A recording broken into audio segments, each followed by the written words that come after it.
Bapakku tuh lebih besar dari siapapun dan seorang pun tidak dapat merebut mereka dari tangan Bapak.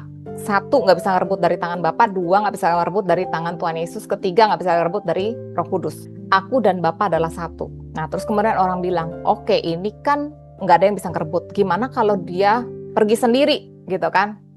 Kita lihat di Lukas 15. Siapakah di antara kamu yang mempunyai 100 ekor domba? Kalau ia kehilangan seekor, satu aja ya dari 100 itu, tidak meninggalkan yang 99 ekor di padang gurun dan pergi mencari yang sesat itu sampai ia menemukannya.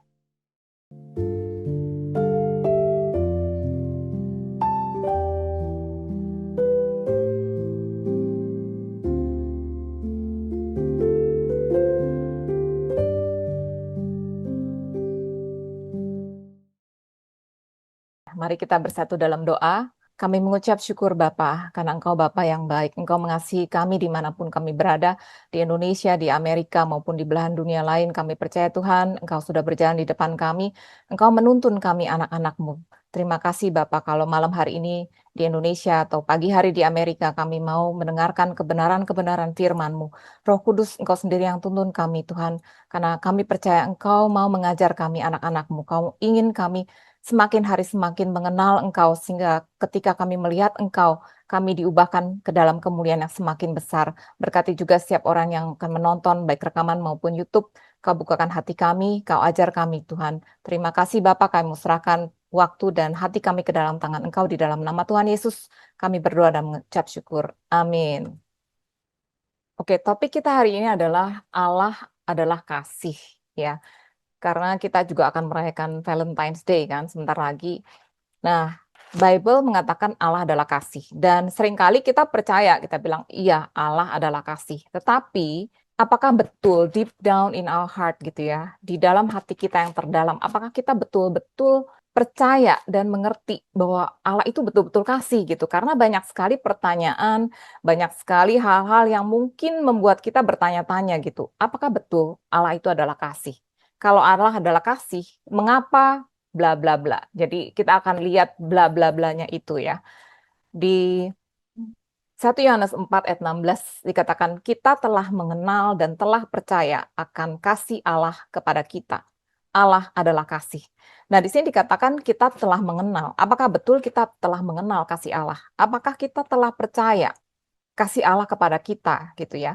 Kalau Allah mengasihi, mengapa misalnya orang baik itu mengalami kesulitan, mengalami sakit penyakit, mengalami segala macam hal-hal yang tidak menyenangkan dalam kehidupan, misalnya gitu ya. Kita akan lihat kupas satu persatu. Di Hosea 4 ayat 6 dikatakan, umatku binasa karena tidak mengenal Allah. Jadi orang tuh bisa binasa karena nggak kenal gitu. Karena menganggap Tuhan itu, Allah itu adalah Allah yang kejam, Allah yang menghukum, Allah yang apa ya, kayaknya memberikan bencana lah, sakit penyakit gitu. Akhirnya umatku tuh binasa gitu. Nah, di Yeremia 9 ayat 23-24 dikatakan, beginilah firman Tuhan. Janganlah orang bijaksana bermegah karena kebijaksanaannya. Janganlah orang kuat bermegah karena kekuatannya. Janganlah orang kaya bermegah karena kekayaannya. Tetapi siapa yang mau bermegah, baiklah bermegah karena yang berikut. Bahwa ia memahami dan mengenal aku. Bahwa akulah Tuhan yang menunjukkan kasih setia, keadilan, dan kebenaran di bumi. Sungguh semuanya itu kusukai. Demikian firman Tuhan. Jadi Tuhan itu adalah Tuhan yang menunjukkan kasih setia. Dia adalah kasih gitu. Kemudian Tuhan itu menunjukkan keadilannya. Dia menunjukkan kebenarannya. Nah, kita seringkali juga mungkin berpikir Tuhan itu adalah adil. Karena dia adil, dia harus menghukum. Kemudian Tuhan itu adalah benar. Kalau orang berdosa, itu juga harus dihukum. Nah, kita akan lihat ya, kita akan lihat bagaimana Tuhan itu menunjukkan kasih setianya, keadilannya, dan kebenarannya di bumi. Nah, di Yohanes 17 ayat 3, sini dikatakan, inilah hidup yang kekal itu, yaitu bahwa mereka mengenal Engkau satu-satunya Allah yang benar, dan mengenal Yesus Kristus yang telah Engkau utus. Jadi, ketika kita mengenal Yesus Kristus, itulah hidup yang kekal itu, gitu. Jadi hidup yang kekal bukan cuman, ya nanti ketika orang meninggal, itu dia akan ke sorga, tetapi sebetulnya di bumi ini, kita bisa mengalami hidup yang kekal itu ketika kita mengenal Allah yang benar, dan mengenal Yesus Kristus yang diutus oleh Bapa. Kemudian di 2 Petrus 1 ayat 2 dikatakan, kasih karunia dan damai sejahtera melimpahi kamu oleh pengenalan akan Allah dan akan Yesus Tuhan kita. Jadi kalau kita mau punya kasih karunia, damai sejahtera, ini kan shalom ya. Shalom itu kan health, wholeness, peace, prosperity, well-being. Jadi semua kesehatan, damai sejahtera, sukacita, penyediaan, itu semua tuh bisa melimpahi kita kalau kita kenal. Jadi makanya itu penting banget ya, kita kenal Tuhan. Mungkin kita berpikir, ya kita udah tahu lah gitu, kita udah tahu Tuhan gitu, kita tahu Tuhan Yesus gitu. Tapi don't take it lightly ya. Jadi jangan anggap enteng. Ketika kita kenal, itu betul-betul luar biasa. Very, very powerful. Di 2 Korintus 3 ayat 18 ini dikatakan, sekarang kita bisa melihat kemuliaan Tuhan. Ketika kita berpaling kepadanya, kita tuh diubahkan menjadi seperti Dia. Jadi ketika kita melihat kepada Kristus, kita akan diubahkan seperti Dia gitu. Dan ketika kita berubah, kita mendapat semakin banyak kemuliaan yang datang dari Tuhan, yang adalah roh. Jadi ketika kita melihat memandang kepada Kristus, yang adalah kemuliaan Tuhan, kita juga akan seperti Dia, kita juga akan mendapat semakin banyak kemuliaan. Kemuliaan itu datang dari Tuhan yang adalah roh gitu. Nah, di Efesus 3 ya ayat 18-19 dikatakan aku berdoa. Jadi Rasul Paulus sendiri bilang aku berdoa supaya kamu bersama-sama dengan segala orang kudus dapat memahami betapa lebarnya, panjangnya, tingginya dan dalamnya kasih Kristus dan dapat mengenal kasih itu sekalipun ia melampaui segala pengetahuan. Jadi kalau kita pikir kayaknya nggak masuk akal gitu. Tapi Rasul Paulus bilang, aku berdoa supaya kamu tuh paham betapa lebar, panjang, tinggi, dan dalamnya kasih Kristus dan dapat kenal kasih itu gitu ya. Nggak cuma sekedar tahu, tapi kita tuh kenal dan percaya. Di 1 Yohanes 4:18 dikatakan di dalam kasih tidak ada ketakutan. Jadi kalau kita nih misalnya sekarang takut, takut apa? Takut tahun yang baru. Katanya orang bilang akan ada resesi, akan ada perang, akan ada kesusahan keuangan, akan ada bencana alam, virus yang baru, dan sebagainya. Di sini dikatakan di dalam kasih tidak ada ketakutan. Kasih yang sempurna melenyapkan ketakutan. Sebab ketakutan itu mengandung hukuman, jadi kita pikir segala macam kesulitan itu datangnya dari Tuhan yang menghukum kita. Di sini dikatakan ketakutan itu mengandung hukuman dan barang siapa takut ia tidak sempurna di dalam kasih. Allah adalah kasih.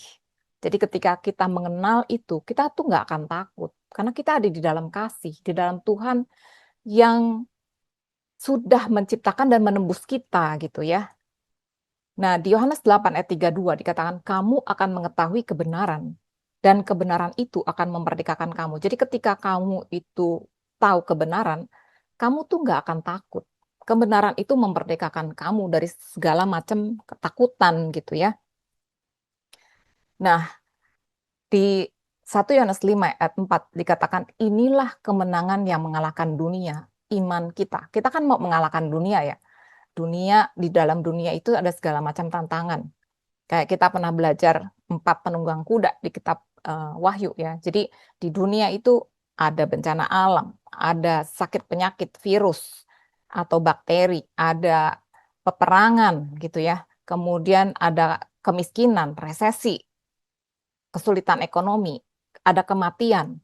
Tetapi di sini dikatakan kemenangan yang mengalahkan dunia adalah iman kita. Kita pasti pengen punya iman kan.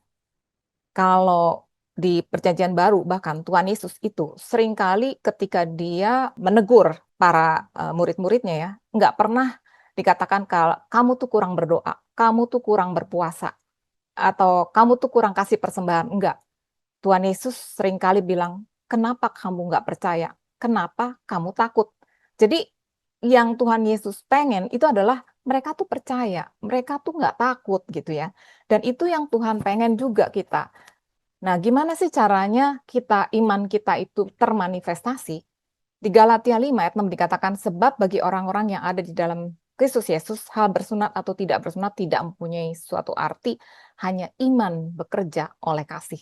Jadi iman itu bisa bekerja kalau kita mengerti kasih. Kasih siapa? Bukan kasih kita untuk Tuhan, tetapi kasih Tuhan kepada kita. Di 1 Yohanes 4:10 dikatakan, inilah kasih itu.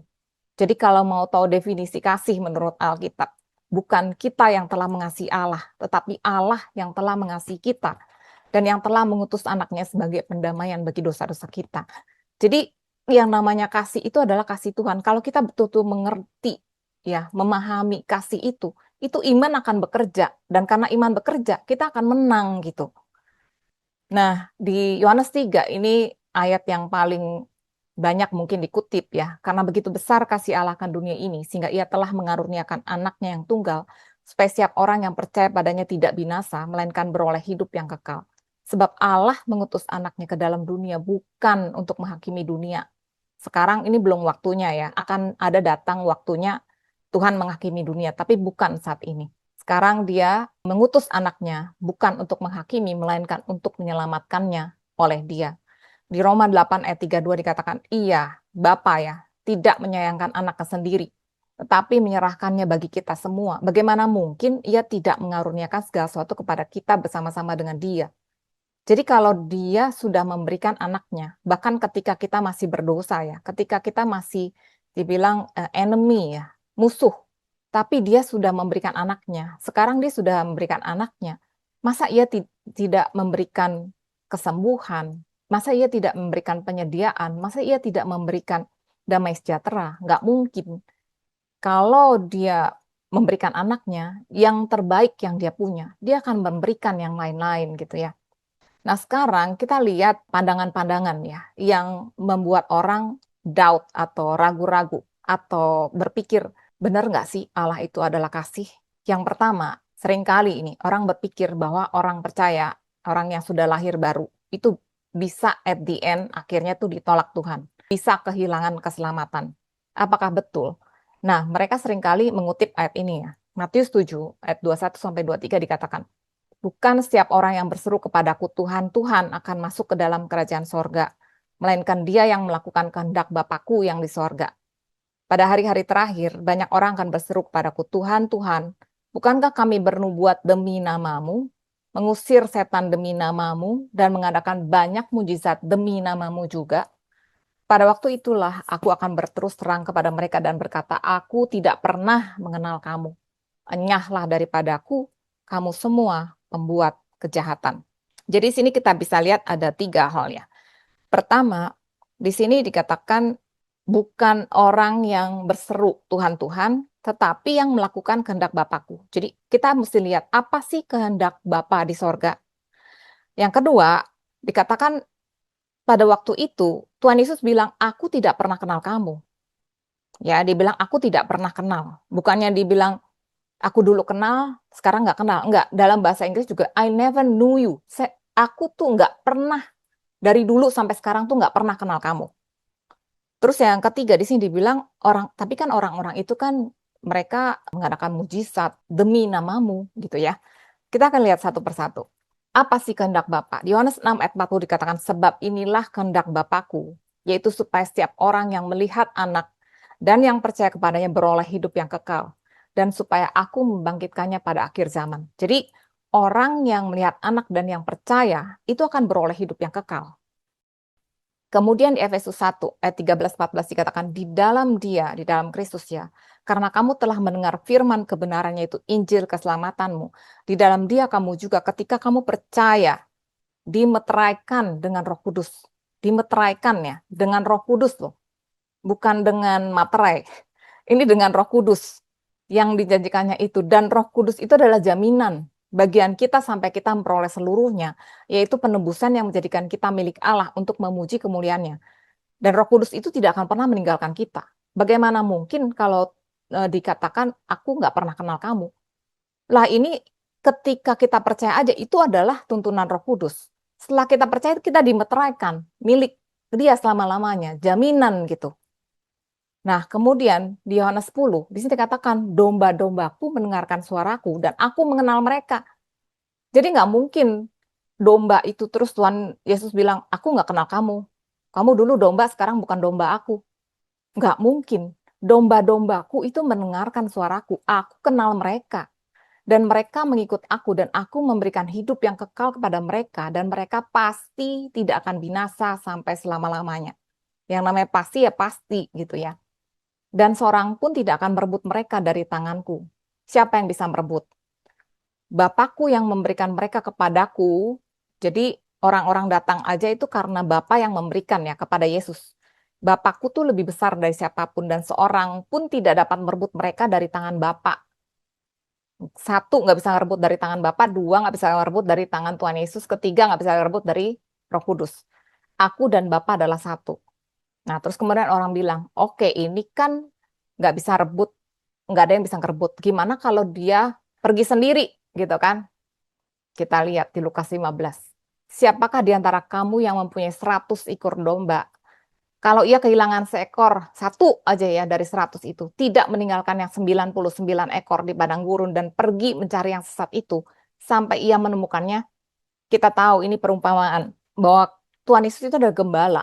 Dibilang kalau ada gembalanya yang sesat, ya pergi, dia akan cari, nggak cuma cari, ketika dia temuin, bukannya dipatahin kakinya ya, bukan diomelin itu domba, tapi dia ambil, dia taruh di pundaknya. Dia bersuka cita, dia pulang, dia bikin pesta. Coba, mana ada yang orang kayak begitu? Tapi inilah luar biasanya Tuhan kita ya. Gembala kita, Tuhan Yesus. Jadi nggak mungkin domba itu akan hilang. Nggak ada yang bisa merebut. Kamu sendiri, kita sendiri pun nggak bisa gitu. Mau pergi kemana gitu. Bahkan kalau Raja Daud bilang, kemana rohku hendak pergi? Mau ke langit, mau ke dunia orang mati, kemana? Nggak bisa gitu. Tuhan itu akan cari terus gitu. Dia akan terus tangkep. Masalahnya kita tuh domba atau bukan. Kalau kita domba, ya udah pasti kita akan selamanya milik dia. Ya kecuali kalau kambing yang pura-pura jadi domba ya, itu ya dia kan kambing gitu. Ya emang dari awal dia bukan domba, ya Tuhan bisa bilang, I never knew you, aku nggak pernah kenal kamu gitu ya. Nah, gimana kemudian orang-orang yang membuat mujizat demi nama Allah, demi namamu, dibilang. Kenapa nggak dibilang demi nama Yesus? Kenapa dibilang demi namamu? Allah, Allah yang mana? Gitu ya. Kita lihat bahkan di Bible Perjanjian Lama, Perjanjian Baru, banyak orang yang bisa membuat mujizat, tapi demi Allah yang lain.